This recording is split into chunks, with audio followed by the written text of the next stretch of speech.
স্বাস্থ্যক্ষেত্রে বেনিয়ম এবং সিন্ডিকেট রাজে zero tolerance নীতি বিজেপির সরকারের, আর সেই মতোই মঙ্গলবার রাজ্য জুড়ে একাধিক ব্লাড ব্যাংকে হানা স্বাস্থ্য দপ্তরের।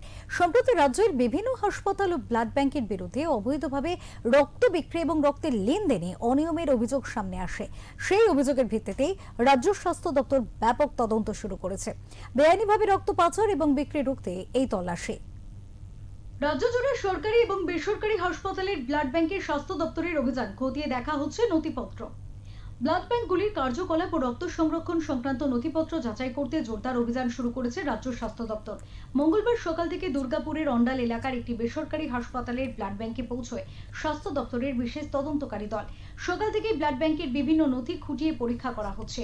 স্বাস্থ্য দপ্তর সূত্রে জানা গিয়েছে, ব্লাড ব্যাংকের লাইসেন্স, রক্ত সংগ্রহ ও বিতরণের রেকর্ড, রক্ত সংরক্ষণের পদ্ধতি, স্টক রেজিস্টার এবং সংশ্লিষ্ট সরকারি নির্দেশিকা যথাযথভাবে মানা হচ্ছে কিনা তা বিস্তারিতভাবে খতিয়ে দেখা হচ্ছে।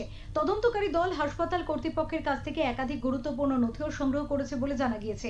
যদিও এই অভিযানের বিষয়ে স্বাস্থ্য দপ্তরের পক্ষ থেকে এখনো পর্যন্ত আনুষ্ঠানিকভাবে বিস্তারিত কোনো মন্তব্য করা হয়নি।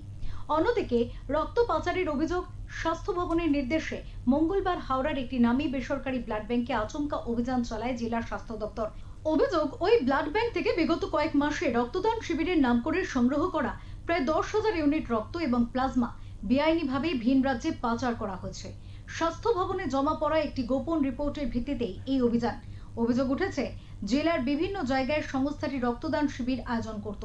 সেই শিবির থেকে সংগ্রহ হওয়া রক্ত স্থানীয় প্রয়োজনে ব্যবহার না করে চড়া দামে অন্য রাজ্যের বেসরকারি হাসপাতাল এবং ডিলারদের কাছে বিক্রি করে দেওয়া হতো।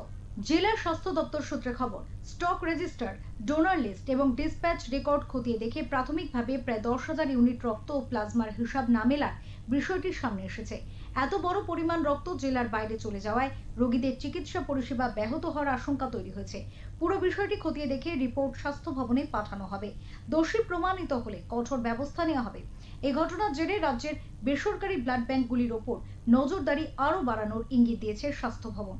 অনুপ্রায় সন্তোষ মণ্ডলের রিপোর্ট, ওঙ্কার বাংলা।